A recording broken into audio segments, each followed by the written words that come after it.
Welcome to Sterling Story Breakdown.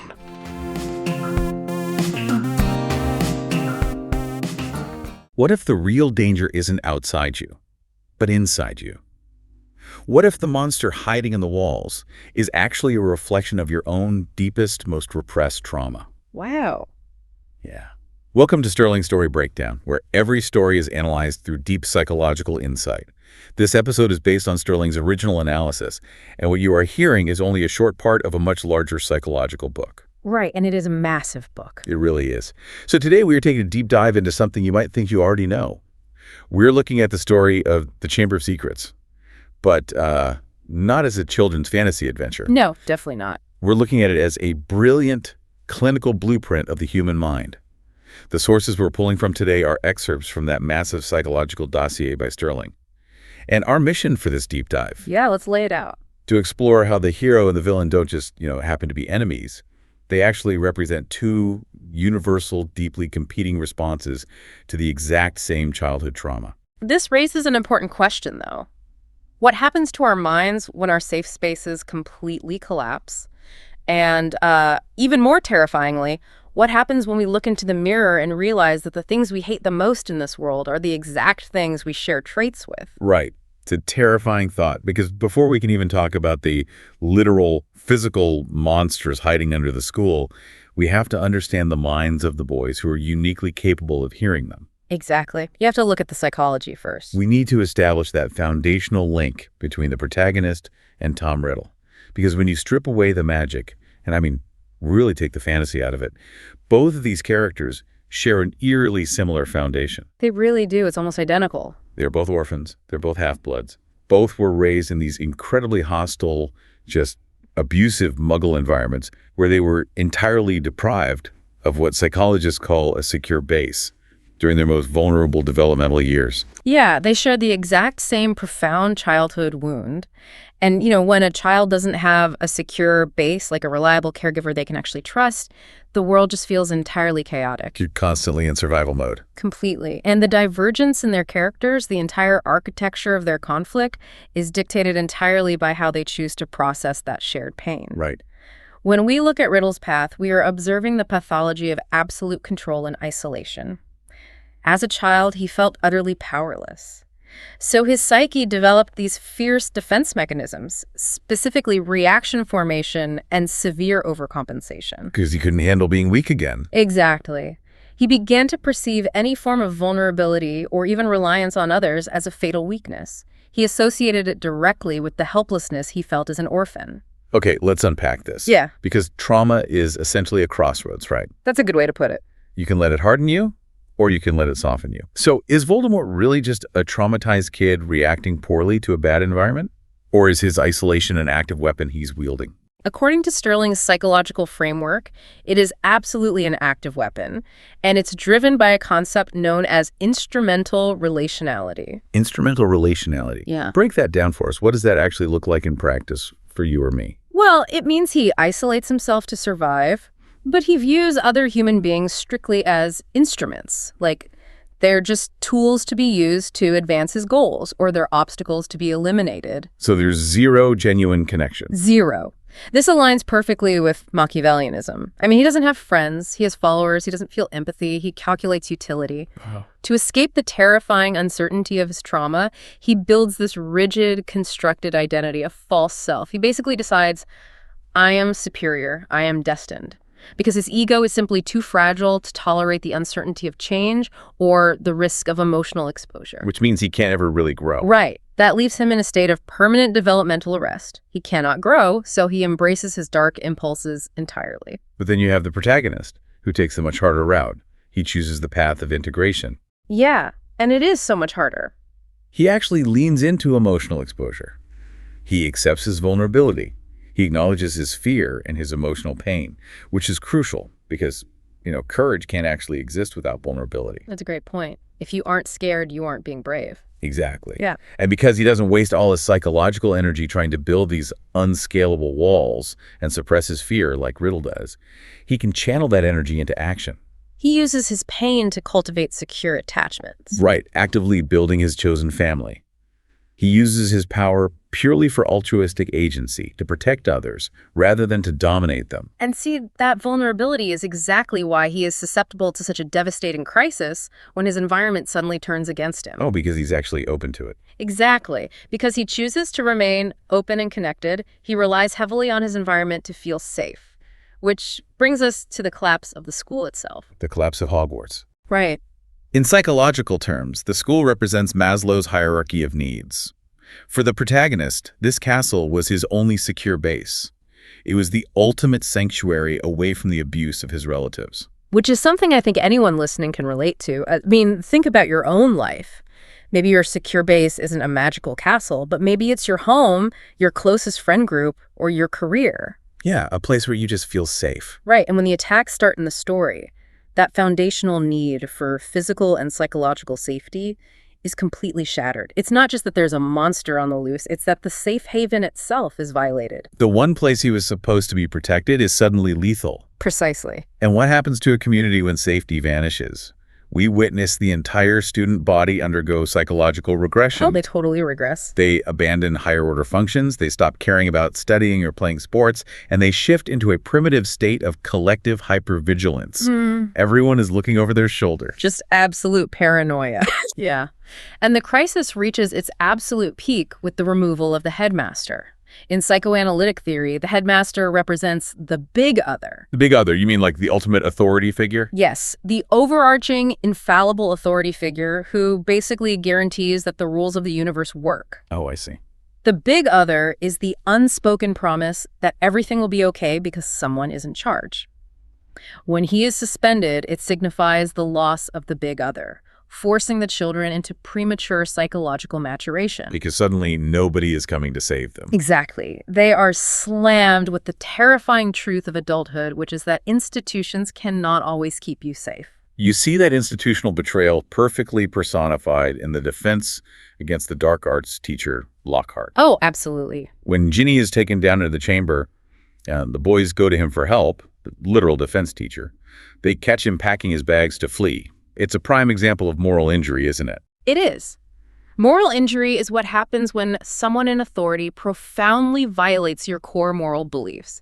It's the psychological damage of realizing the protector is a fraud. It's devastating. It really is. It also highlights the halo effect, where society frequently rewards the mere perception of competence over actual capability. Because Lockhart is handsome, he smiles, he writes well. So society assumes he is brave and skilled. He built an empire purely by controlling his own narrative, masking total incompetence. Right. And when institutions fail like that, panic sets in. And panic people do terrible things. What's fascinating here is how the panic of the collective desperately requires a target. This invokes anthropologist René Girard's theory of the scapegoat mechanism. The scapegoat mechanism. How does that play out? Well, when a community faces a catastrophic internal crisis, it feels like it is tearing itself apart. To restore an artificial sense of peace, the community will unconsciously unite against a scapegoat. So what does this all mean for the protagonist? Because when he speaks Parseltongue, the language of snakes in front of everyone, the school just completely panics. They do. And instead of looking for the real monster, they all turn on him. Exactly. The panicked collective projects its immense fear onto him because fighting a 12-year-old boy is psychologically far easier than fighting an invisible, legendary horror that lives in the walls. That makes so much sense. They bond over their shared hatred and fear of this one boy to create a false, temporary sense of unity. But think about what that does to his internal state. Because we have to remember where he came from. His fear of actually being the heir of Slytherin, of being inherently evil, stems directly from his childhood. Oh, 100%. The Dursleys systematically gaslit him for 10 years. They told him he's a freak, that he was unnatural, locking him in a cupboard. They created this incredibly fertile psychological ground for self-doubt. They laid the foundation for it. So when the whole school starts whispering in the hallways and accusing him of being the enemy, it isn't a new thought for him, it's just a massive trauma trigger confirming his deepest, oldest fears. From Sterling's perspective, this reflects the concept of the looking-glass self. The looking-glass self. Yes, it's a sociological theory that states a person's self-identity doesn't exist in a vacuum. It grows out of society's interpersonal interactions. We see ourselves through the mirror of how others react to us. Oh. His identity collapses because he looks into the eyes of his peers, his only safe haven, and sees terror reflected back. If everyone you trust looks at you like you're a monster, you start to believe you're a monster. And Voldemort is actively pulling the strings here to make that happen. Yes. The antagonist is acting as an environmental pathogen here. An environmental pathogen, that's a great term. He injects false symptoms into the protagonist's life, like the ego-dystonic voice in the walls whispering about violence and murder. Ego-dystonic, meaning thoughts or voices that are entirely inconsistent with someone's fundamental beliefs. Right. Like a severe intrusive thoughts. Precisely. That voice mirrors the isolating pain of severe intrusive thoughts, manipulating the protagonist into believing his core essence is fundamentally evil just because he can hear it. That internal identity crisis, this intense, agonizing fear of who am I, is so perfectly mirrored by the physical threat lurking in the castle. The diary. Yes, the diary is a literal psychological time capsule. It represents a state of developmental arrest. Because he's trapped. Right. Riddle is frozen at 16, completely unable to evolve, learn, or grow. He can only sustain his rigid ego by consuming the psychic energy of someone else. In this case, Ginny Weasley. Yes, Ginny represents the glass child syndrome. Which is such a heartbreaking dynamic. For those listening who might not know, the glass child is usually a sibling in a family where another child requires massive amounts of attention, or where the environment is just overwhelmingly chaotic. Exactly. In her loud, heavily occupied family, she unconsciously learned there was simply no space for her distress. So she just holds it all in. Her trauma manifests as invisible internalizing behavior. Because she can't express her pain outwardly, we see somatization, where psychological distress turns into physical symptoms. Like being exhausted all the time. Yes, we see withdrawal, we see dissociative amnesia. Wait, let's actually pause on that for a second, because that's wild. Dissociative amnesia. That is terrifying. It really is. For you listening, imagine going about your day and suddenly waking up with feathers and blood in your hands and absolutely zero memory of the last several hours. Because her mind is so overwhelmed, she is entirely losing her agency. She becomes the perfect, isolated target for possession. And then, the memory of Tom Riddle actually steps out of the diary. He goes from being ink on a page to a physical threat. Which represents a major Jungian concept, the active shadow. The active shadow. Carl Jung warned that you cannot just ignore your trauma. If the darker, repressed aspects of the personality are entirely ignored and pushed down into the basement of your mind, they don't disappear. They just fester. They gather psychic energy. Riddle stepping out of the pages is the exact moment a repressed trauma gathers enough energy to act as an autonomous complex. Oh, wow. It breaks off, grows its own mind, and acts with a will of its own, draining the life force of the host. Okay, so if the diary is a frozen snapshot of trauma-like and unyielding rigid identity, then the protagonist's constant self-doubt isn't a weakness at all. Not at all. His agonizing internal questions like, what if I belong in Slytherin? What if I am bad? That is actually a psychological immune system, isn't it? His doubt is actively preventing him from becoming rigid like the diary. That is a brilliant way to conceptualize it. Yeah. In clinical terms, he is experiencing an identity moratorium. Identity moratorium. He lives inside the question. He is actively wrestling with who he is, rather than deciding he is perfect. As explored in the Sterling book, absolute certainty is very often the mask of an incredibly fragile mind. Because if you're certain, you never have to reflect. Exactly. Voldemort builds a fixed identity as a fortress to hide behind because he cannot tolerate the ambiguity of being flawed. Right. The protagonist's willingness to sit in the profound discomfort of uncertainty, demonstrating what we call moral neuroplasticity, is exactly what preserves his humanity. It allows him to adapt, to feel empathy, and to exercise free will. And it all builds to that incredible, inevitable collision. You have Voldemort's frozen, autonomous shadow and the protagonist's adapting, evolving ego, and they reach this violent peak deep underground in the chamber. It's so cinematic. But let's talk about the setting for a second. It's a literal descent down miles of pipes into the deepest, darkest layers of the unconscious mind. A psychological catabasis. A true journey into the underworld. And in the depths of that unconscious, we find the monster itself, the basilisk. Which is horrifying. It is. The basilisk is a masterful literary manifestation of primal fear. In evolutionary psychology, the fear of snakes is biologically hardwired into us. The basilisk targets the amygdala, the brain's ancient alarm system. It completely bypasses logic or reason. You don't think about a giant snake, you just react to it. Right. The petrified students represent the trauma freeze response tonic immobility. Tonic immobility. It's what happens when an individual is faced with an overwhelming threat, where neither fight nor flight is physically possible. And I love how Hermione survives it. She survives because she uses a mirror. Yes. It represents the mirror of mediation, because you can't stare directly into the core of a massive, overwhelming trauma without it literally petrifying you, freezing you in place. You need a mediating tool like a therapist or logic or art to view the trauma indirectly so you can process it. Exactly. You have to reflect it to survive it. And the philosophical debate happening in that chamber while this monster attacks is equally profound. Oh, absolutely. Riddle operates on essentialism, the belief that biology, blood, and innate nature determine your destiny. He believes you are what you are born to be, and nothing can change it. While Dumbledore is the opposite. Right. Dumbledore's teachings, which the protagonist embodies, represent existentialism, the philosophy that existence precedes essence. You are not defined by the traits you are born with or the trauma you endured, but by the actions you continuously choose to take. Here's where it gets really interesting. The climax provides this ultimate physical metaphor for that exact psychological struggle, the hat and the sword. It's brilliant. The sorting hat represents his internal doubt. Yeah. It's the voice that told him he had a dark nature, that he would do well in Slytherin. And the sword of Gryffindor represents agency and choice. Yes. In the heat of the battle, he literally reaches directly into the source of his greatest insecurity, the hat to pull out the tool of his salvation, the sword.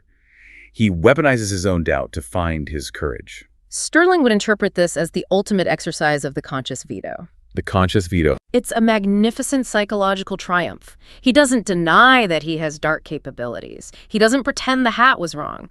Instead, he engages in shadow integration by actively looking at his dark potential and choosing, consciously, not to indulge it. Wow.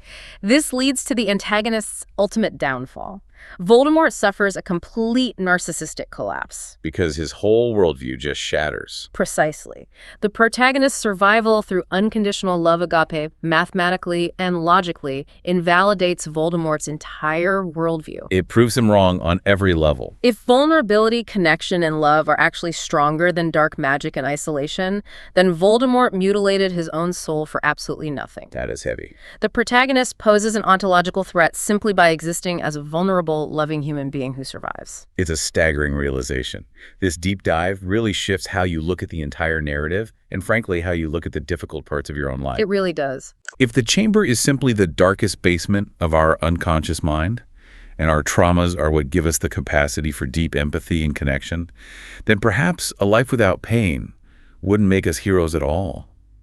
A life without pain would just leave us empty, unable to pull any sword from the hat when it really matters. That's a powerful thought to end on. Thank you so much for staying with us until the end of this video on Sterling Story Breakdown. See you in the next episode. Goodbye.